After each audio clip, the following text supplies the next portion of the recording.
I think that we should ban more books.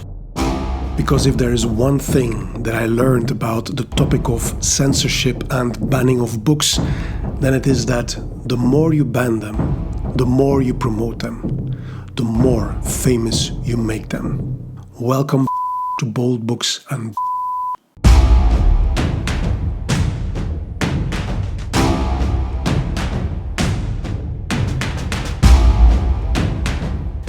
This iconic work by Art Spiegelman was created in the 1980s, and in 1992 it was the first graphic novel to win the Pulitzer Prize. And recently it has known a new height in its sales, because there were a few schools in the United States who decided to ban these two books. And here we go.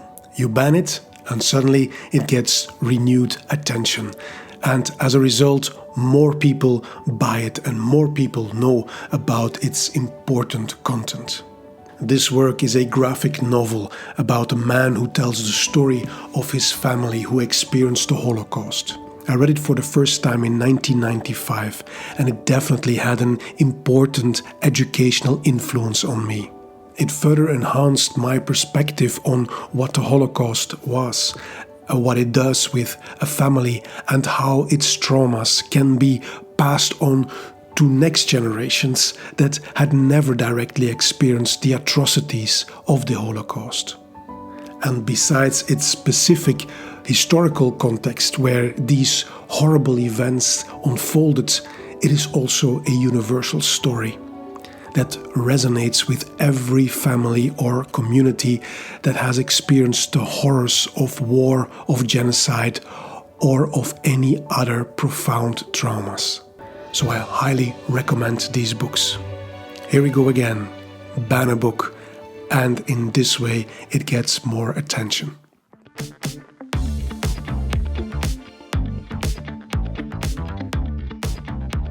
This and other recent incidents of book banning and censorship made me aware that I actually don't know much about this topic.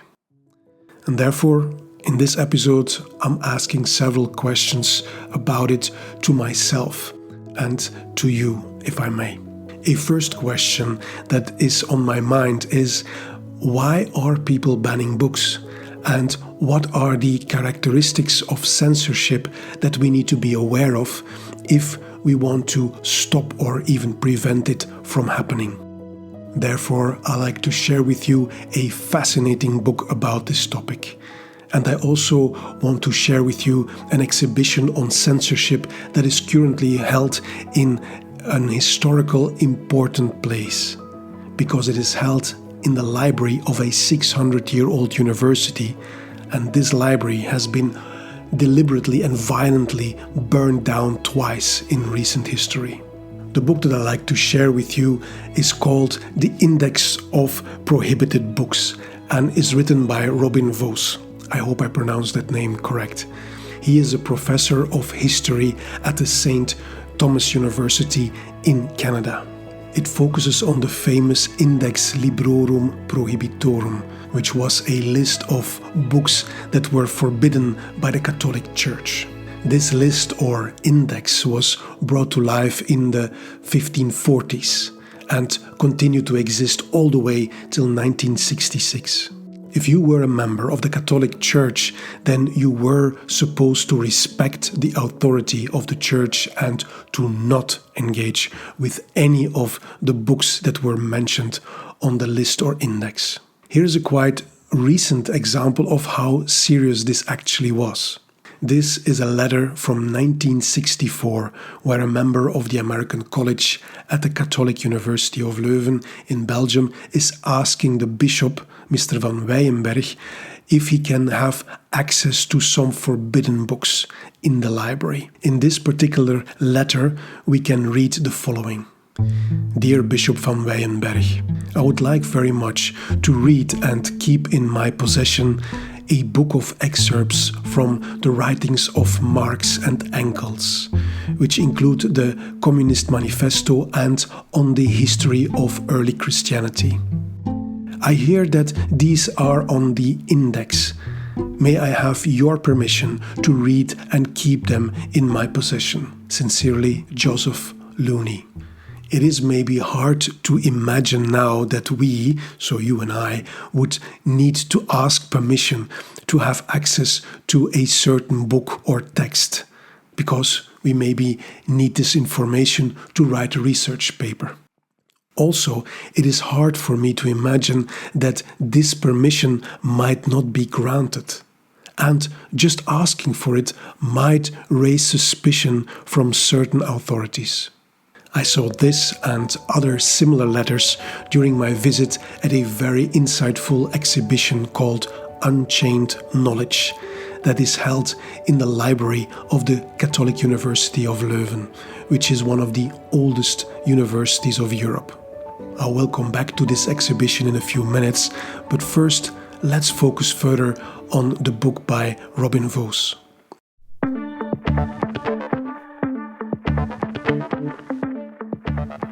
I think that this book is a perfect introduction to the topic of banned books and censorship to a wider audience.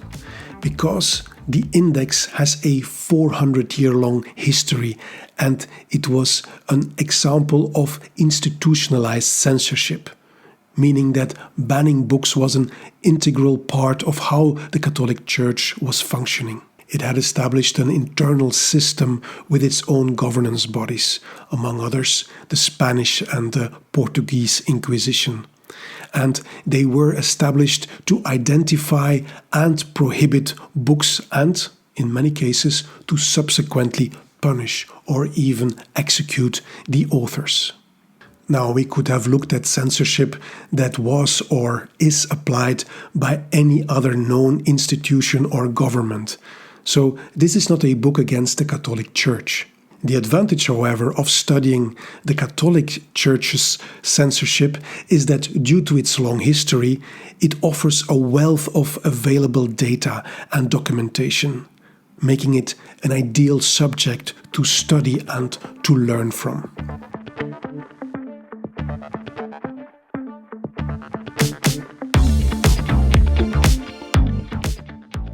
Here are a few lessons that I gleaned from this book, and I will also share my personal thoughts on what these lessons might teach us about our age. Of course, there is so much more in the book, and therefore I highly recommend to read it.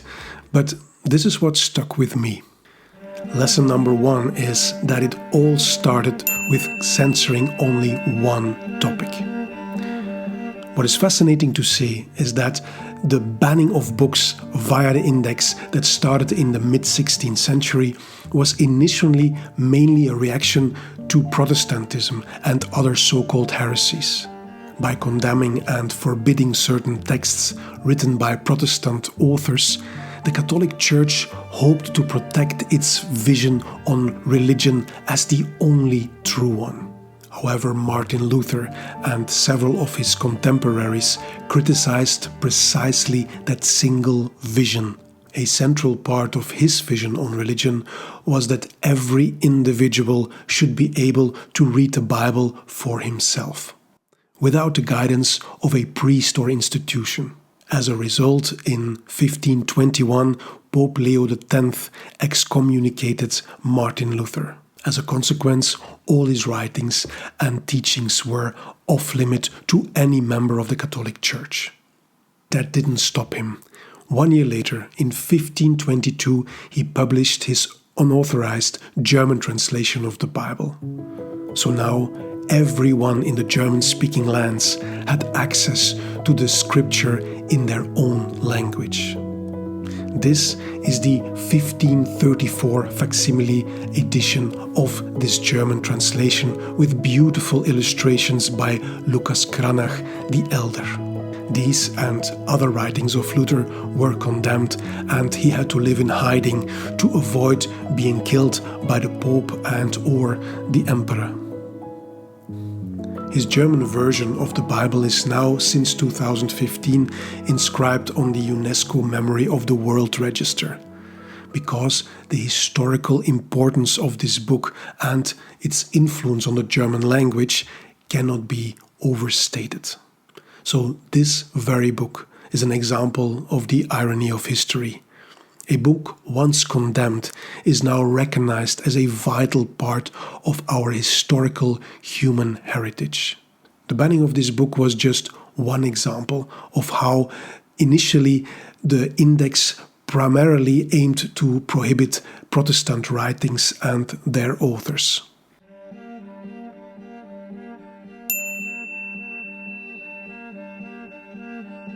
And this brings us to a second important lesson when it comes to censorship. Because in most cases, it is initiated by an individual, a community, or a political party that states that their view on reality is the only right one, and therefore the only possible one.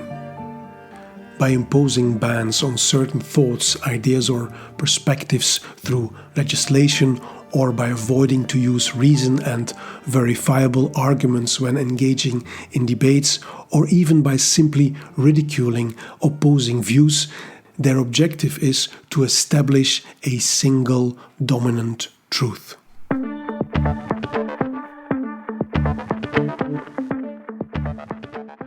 Now, what does this mean for our age? And is it even possible that we are now censoring ourselves? I thought about this because what I found interesting is that through the apps on our smartphones, we might be censoring ourselves without always being conscious about it. It works like this. Each time we read an article on a certain topic and we like it or share it, the algorithms will provide us with similar content that confirms what was earlier stated. In the worst case, we end up in an information bubble where we continuously are confronted with one type of information on a subject. What then can happen is that we fall into a trap of what we call in psychology the availability bias, which is actually the tendency to only rely on readily available information when making decisions or forming judgments. And that can lead to inaccurate or wrong decision making because we do not rely anymore on a comprehensive or balanced assessment of available information. We ultimately become convinced that our way of thinking is the only right one because it has been continuously confirmed by our many daily news feeds. And we then close ourselves off to other views, or we might not even be aware that other views on a certain matter actually exist.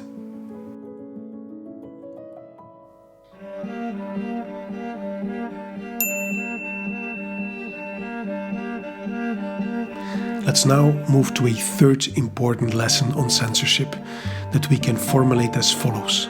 What starts with censoring one subject will expand rapidly to many different subjects.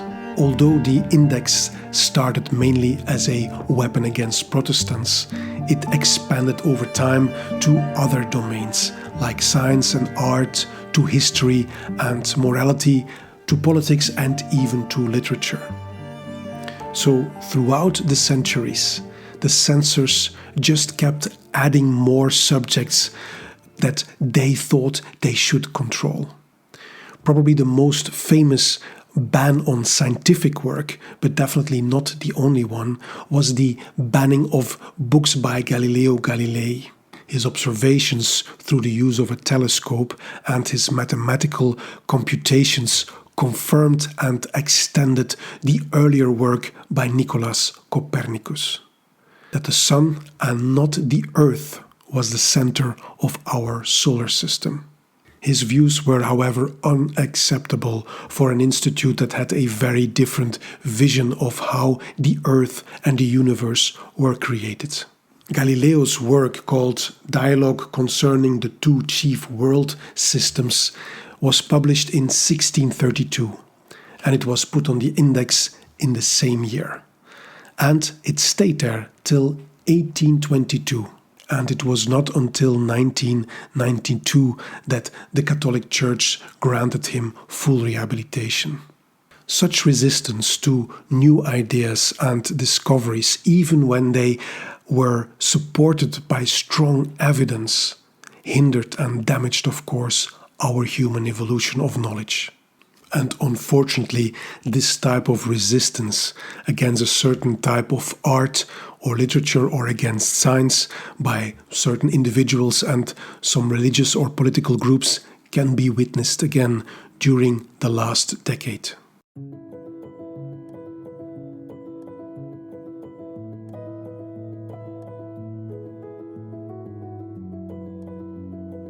Now, when coming back to the index, we saw that as time moved on, the power of the church waned as an institution that tried to dictate what was right and what was wrong. Nevertheless, they persisted in their attempt to prevent books from being read until 1966. We saw, for example, that books by famous authors, some of them even received a Nobel Prize for literature, were banned in the 20th century. These were examples where science and literature are censored, but the same also happened to art.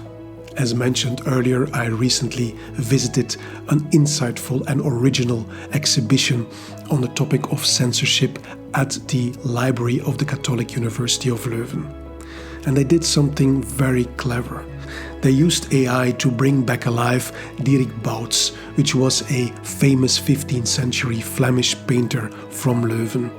And they put him in conversation with a professor, an influencer, and a journalist that are alive today. It is very well done. And during their insightful conversation about the access to information, about forbidden knowledge and so on, the painter Dieric Bouts reveals that back in the 15th century he was not allowed to use his artistic freedom to paint one of his most famous works. I'm talking about this triptych painting of the Last Supper. The AI version of him explains that there were two theologians who instructed him on how the painting had to look like. Because remember, there was only one instance that could define what was right and what was wrong when it came to the scripture, even if it would concern art. So, this was about the rapid and continuous widening of the scope of the index. And it brings us to a fourth lesson on censorship, namely, if we allow censorship, then what you read now is maybe not what the author once wrote. This fourth lesson is about the selective altering or selective destruction of knowledge. Another fascinating thing you can see in the exhibition in Leuven are these books, on which some of the pages are blacked out or whole pages are crossed out. Robin Vose also discusses this practice in his book, and it is called expurgation, which refers to the selective removal of what were deemed dubious passages from books that were otherwise accepted. Expurgation can also mean replacing certain words with so-called more suitable words or phrases. This practice of expurgation is something we see again popping up in these recent years, where some books are being rewritten. Words are then replaced because some people might feel offended by them. Personally, and of course you don't need to agree with me, but this feels wrong to me. If I read a book by an author from the past, I want to know what he or she had to say. I don't want to read what a random person from the 21st century thinks it should have been. The same goes for art. I want to listen to the lyrics of the Rolling Stones or the Beatles as they were written by them, even if some of their songs, when they came out, were seen by some organizations as offensive or maybe even dangerous to the people who would listen to it. If I want to know about someone's controversial ideas, then I recommend this kind of books. This is the Discorsi by Machiavelli. The author does not have a good reputation, to say the least. Therefore, this book is not just a translation, but it starts with about 70 pages of introduction about this book and about the man Machiavelli. And the introduction is written by an established academic writer who is knowledgeable about the topic. So instead of altering or destroying a text, these kind of books provide a necessary context to help understand why someone wrote in a certain way or said certain things. And then it is still up to me to decide if I agree with the author or not. And it will help me to provide the necessary context and guidance to my child if he one day would consider reading this particular book.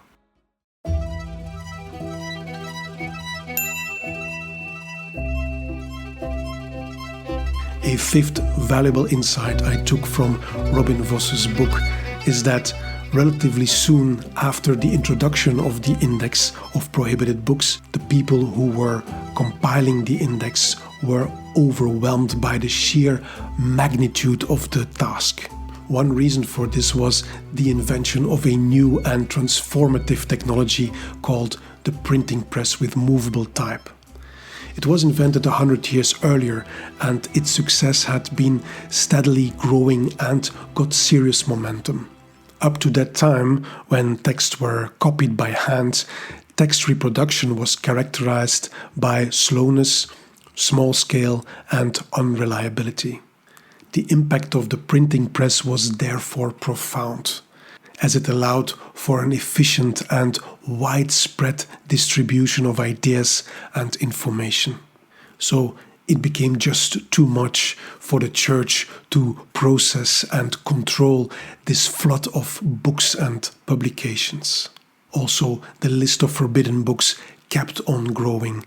What started with a few pages evolved at one time in history to an index with more than 1,000 pages full of lines with titles of banned books. We could argue, therefore, that although the index had a significant negative impact on the development of knowledge and art, it never achieved its mission to control all information across the Christian world.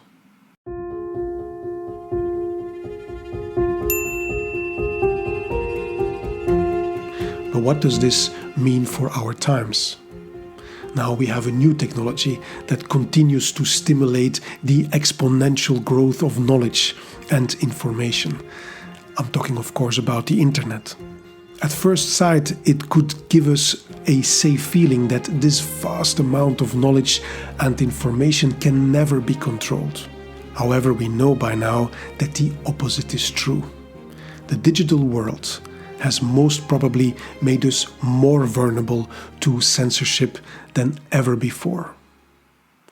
Some areas in the world even have their own version of the internet where, for example, political undesirable information never shows up in your social feeds or internet searches. Machines, in contrast to people, never really get tired or overwhelmed. So what was not possible during the 400 years of existence of the index, namely to control all information in a large part of the world, is now possible. With the help of big data analytics and AI, almost complete censorship or systematic selective alternation of text via expurgation could now be done at an incredible scale and almost in real time. That, at least to me, is a scary thought. An additional potentially worrisome fact is that every search engine or any social media platform can decide on its own rules when it comes to what they allow to be published and what not. While during the 400 years of Index, you had some level of transparency on what the rules were. For example, the Catholic Church had the so-called Tridentine rules of 1564, And although some of these rules are quite broad, but nevertheless they were somehow centralized. Now our reality is very different. We now have almost no transparency on how algorithms work. It is hard to say which content is or is not acceptable by a certain platform. So we might say that we came from a rather centralized censorship dominated by one type of organization, in this case the Catholic Church, and we have evolved into a decentralized censorship controlled by the people who created or control the algorithms of popular digital platforms and search engines. Each one of these applications, with its particular censor rules, can be a force for good by providing, for example, only verifiable, reliable and truthful information, or, as always, it can be a force for evil by allowing any kind of mis or disinformation that divides people and intensifies the polarization in our communities.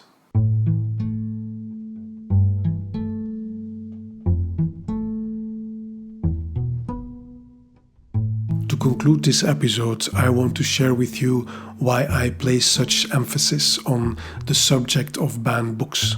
It is because when we see the suppression or altering of literature or any kind of art or science, then I learned from being engaged with this topic for many years now that it is important to become very vigilant. And it is important not to be distracted by these individual cases, because it is actually not about Maus by Art Spiegelman or other banned books and authors. In my opinion, it is much more important to investigate whether these book bannings are not symptoms of something bigger and potentially much more dangerous. I will explain what I mean by that. The famous German poet Hermann Heine once wrote in his theatre play Al-Mansur that where they burn books, they will also ultimately burn people. This is a horrible warning. But Heine's prediction was of course right when we look at the many historical events where people were and are deported or killed just because of what they published in books or in newspapers. Therefore, his quote was many times repeated in the light of what still had to come after the time of Heinrich Heine during the different totalitarian regimes, of which the Nazis were only one of them. So the act of censorship and the act of the destruction of books are often early symptoms of something that might become way more severe when it is not timely stopped. It might lead to far-reaching consequences regarding our freedom to read, to think, and to speak. I highly recommend this book because it has insightful things to tell us about why censorship starts, how it works, and what the circumstances are in which it can thrive or decline. And that is why I find this book to be a perfect mirror reflecting the past of censorship, and by that offering invaluable lessons that resonate with our present and future needs, if we want to keep our thinking and our words free. Let me know what you think about the topic of banned books. Meanwhile, stay curious and stay free.